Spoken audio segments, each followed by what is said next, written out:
పొమ్మంటోంది, వల్లకాడు రమ్మంటోంది. జీవిత అవసాన దశలో ఉన్నవారు తాత్విక ధోరణిలో చేసే ప్రకటన ఇది. దీన్ని కాస్త మార్చుకుని ఆకలి తీర్చలేని ఊరు పొమ్మంటోంది, ఉపాధినిచ్చే ఊరు రమ్మంటోందని వలస కూలీల విషయంలో చెప్పుకోవచ్చునేమో.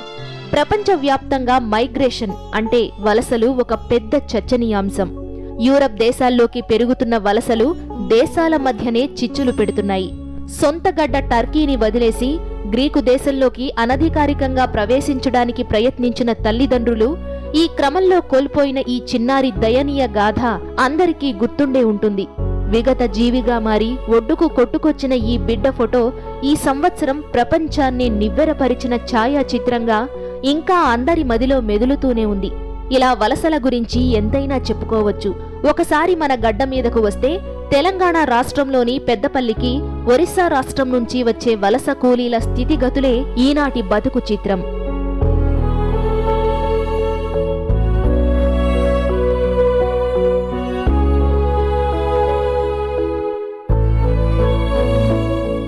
ఈరోజు మనం కరీంనగర్ జిల్లాలో ఉన్నాం. ఇంకా కరెక్ట్గా చెప్పాలంటే జిల్లా కేంద్రానికి దాదాపు 33 కిలోమీటర్ల దూరంలో ఉన్న పెద్దపల్లిలో ఉన్నాము. ఇక్కడ పెద్దపల్లిలో ఇటుక బట్టీలు చాలా ఫేమస్.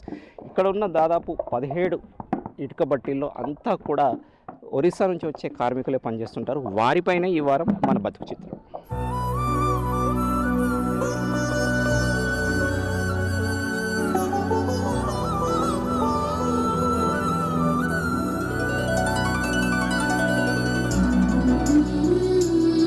వర్షాకాలం అయిపోగానే ఒరిస్సా నుండి వందల సంఖ్యలో కార్మికులు పెద్దపల్లిని చేరుకుంటారు. ఇక్కడి చిన్న పెద్ద ఇటుక బట్టీల్లో 6 నెలల వరకు పనిచేయడానికి సిద్ధపడి వీరంతా ఇక్కడికి వస్తారు. వీరు ఎక్కువగా ఒరిస్సా రాష్ట్రంలోని బలంగీర్, బర్పాల్, నవాబ్పాడు జిల్లాలకు చెందినవారు. ఈ ఒరిస్సా పేద కూలీలు ఈ ప్రాంతానికి చిరపరిచితులే. కొన్నేళ్లుగా వీరు ప్రతి సంవత్సరం 6 నెలల పాటు ఇక్కడ కష్టపడి పనిచేసి ఎంతో కొంత సంపాదించుకుని తిరిగి తమ తమ ప్రాంతాలకు వెళుతుంటారు.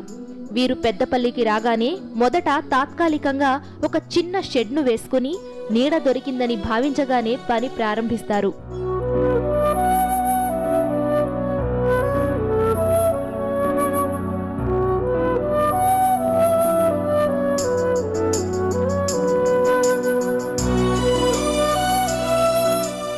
నా పేరు కైలాస్ సార్.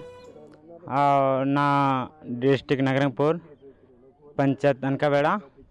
నా ఇష్టంలో నేను వచ్చిన నాకు సంబంధం లేదు. నా చేయటం మంచిగా అది కోసం వచ్చినాం. నా దేశంలో అంత పని లేదు. 6 నెలల పని 6 నెలల ఇక్కడ పనిచేసి పోతాం. బట్టీని బట్టి ఒక్కో దానిలో 50 నుంచి 500 వరకు కార్మికులు ఇక్కడ పనిచేస్తున్నారు. వీరి పని సూర్యోదయం కంటే ముందే మొదలవుతుంది. ఇతను ఒరిస్సా రాష్ట్రం బాలంగీర్ జిల్లాకు చెందిన బిసమిత్ర.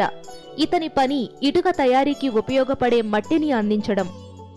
सुबह 3 बजे 4 बजे को आता, ईट बनाता, 9 बजे को टिफिन करने को जाता, फिर आता 1 घंटा 2 घंटा करके नहाने पीने करके थोड़ा आराम करता, फिर 3 बजे को आके फिर काम करता रात का 12 बजे तक. 12 बजे छुट्टी करके सो जाना, फिर 4 बजे को आना. మట్టిని అందుకున్న కార్మికుడు ఇటుక షేపులో ఉన్న మౌల్డ్లో ఆ మన్నును నింపుతాడు. ఇది ఇటుక తయారీలో 2వ దశ. ఈ దశలో ఒక్కొక్క కార్మికుడు రోజుకు 1000కి పైగా పచ్చి ఇటుకలకు రూపమిస్తాడు. పచ్చి ఇటుకలను ఆరేయడానికి తీసుకెళ్లడం మరో కార్మికుడి పని.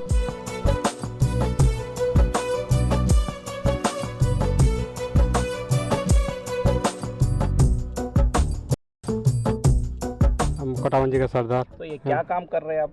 सांचे से ईट बना रहे। 9 इंच लंबा, 4 इंच गाढ़ा। उसमें माटी रेती मिला डालते, उसमें डालने बाद और एक आदमी लेके सुखाता इधर। रोजाना कितने डालते आप? रोज 1500-2000 डालते। 1500। ఇటుక తయారీలో మొదటి 2 దశల్లో జరిగే పని కీలకం.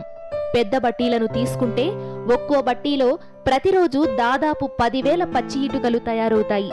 బట్టి మొత్తాన్ని నిరంతరం ఒక సూపర్వైజర్ పర్యవేక్షణ చేస్తుంటాడు. పనిలో ఏమాత్రం తేడా లేకుండా చూస్తుంటాడు. ఈ ప్లేస్ రింగ్ అంటారు సార్. ఇక్కడ 15 కుటుంబాలు పనిచేస్తాయి. ఇప్పుడు 10 కుటుంబాలు పనిచేస్తున్నాయి. ఇంకా 5 కుటుంబాలు రావాలి. ఈ ప్లేస్లో ఇటుక తయారు చేస్తాం, ఇటుక మట్టి తయారు చేస్తాం సార్. ఇక్కడికి వలస వచ్చిన కార్మికులు పని ప్రారంభించాలంటే ముందుగా వారికి కావలసింది మట్టి. ఇటుక తయారీకి ఉపయోగించే మట్టి ఎక్కడా డైరెక్ట్గా లభించదు. దాన్ని కష్టపడి తయారు చేసుకోవాల్సింది. ఎన్టీపీసీ వారి దగ్గర్నుంచి తెచ్చుకున్న బూడిద, ఇసుక, నీటిలో నానిన ఉనక, నల్ల బూడిద కలిపి ట్రాక్టర్తో మెత్తగా తొక్కిస్తారు. ఇలా రోజంతా తొక్కిన తరువాతనే ఇటుక మట్టి తయారవుతుంది. దీన్ని ట్రాక్టర్ల సాయంతో తయారు చేసేవారు తెలుగువారే.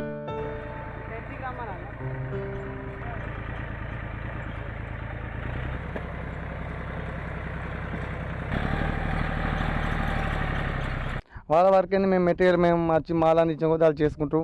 వాళ్ళ పని వాళ్ళు చేసుకుని వెళ్తే మేము మా పని మేము చేసుకుంటాం. మేము ఉదయం 9 గంటలకు వచ్చి సాయంత్రం వరకు మేము 5 వరకు వెళ్ళిపోతామండి. మేము కూడా ఈ దాదాపు 5-6 సంవత్సరాల పని చేయడం వల్ల వాళ్ళ భాష కూడా మాకు కొంచెం కొంచెం వస్తాయండి. అది కూడా మంచి కష్టపడతారు, మంచి పని చేసుకుంటారు. వాళ్ళతోనే మేము సహా మేము మట్టి అని ఇచ్చిన కొద్ది వాళ్ళ పని వాళ్ళు చేసుకుంటూ మా పని మేము చేసుకుంటామండి. ఎండలో ఆరేసిన ఇటుకలను 2-3 రోజుల తరువాత బట్టీలో పేరుస్తారు. ఇది కూడా బాగా శ్రమతో కూడిన పని. ఎందుకంటే క్రమబద్ధంగా ఇటుకలను బట్టీలో అమర్చాల్సి ఉంటుంది. ఈ పనిలో ప్రతి కార్మికుడు రోజుకు 500 నుంచి 1000 వరకు ఇటుకలు మోయడం జరుగుతుందని అంటారు నవాబ్పాడు జిల్లాకు చెందిన అనంత్. कब से काम कर रहे हैं? इधर काम कर दिन के 500 ईंट बता ज़्यादा। एक भट्टी वैसा बनाने को कितने ईंट लगते ओ, हैं? भट्टी कितने लोग बनाता- बना- कितने दिन लगते हैं? बाटी बना 2 मास 3 मास लगता है एक बाटी बनाता एक बाटी के। तो कितने लोग वो रखते हैं? लोग तो लगता 200-300 लोग है बाटी में। గత కొద్ది సంవత్సరాల నుంచి పని చేస్తున్నాను.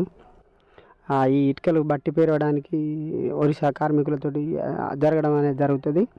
పోతే రోజుకు ఒక్కొక్క కార్మికుడు 1000 నుంచి 1200 800 నుంచి మోయగలుగుతారు.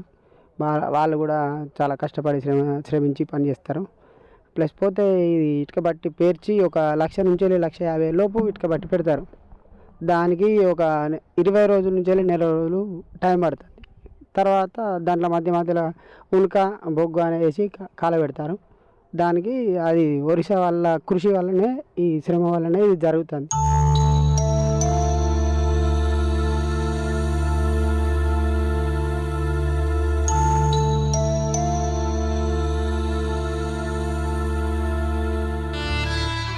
పెద్దపల్లి దగ్గర ఉన్న రంగాపూర్, రాఘవపూర్లలోని ఇటుక బట్టీలే ప్రధానంగా ఒరిస్సా కార్మికులకు ఉపాధి కల్పిస్తున్నాయి. పొట్ట చేత పట్టుకుని ఉన్న ఊరు వదిలి ఎంతో శ్రమపడి ఇక్కడికొచ్చి ఊరు కాని ఊరిలో నానా ఇబ్బందులు ఎదుర్కొనే వీరికి ఈ 6 నెలలు ఉండడానికి సరైన సౌకర్యాలు కాకపోయినా కనీస వసతులైనా ఉన్నాయా అంటే దీనికి ఇటుక బట్టి నిర్వాహకుడు సుధాకర్ రావు ఏమంటారో చూద్దాం. ఇక్కడ కార్మికులు ఒరిస్సా నుండి తీసుకొస్తున్నాం. ఈ కార్మికులు అక్కడ వాళ్ళకి ఎలాంటి ఉపాధి లేక, ఎలాంటి సౌకర్యాలు లేక, వాళ్ళకి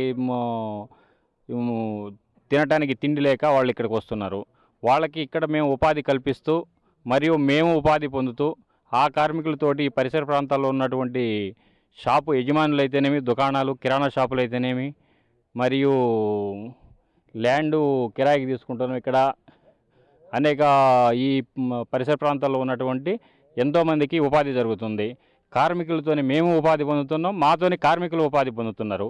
మరియు ఇక్కడ సౌకర్యాలు వీలైనన్ని ఎక్కువ కల్పిస్తున్నాం. మాకు మా ఆర్డీఓ గారు ఇంకా మా దగ్గర కొన్ని ఏమైనా తక్కువ ఉంటే అవన్నీ కల్పించమని మమ్మల్ని ఆదేశించారు. అవన్నీ కల్పించడానికి కూడా మేము సిద్ధంగా ఉన్నాం.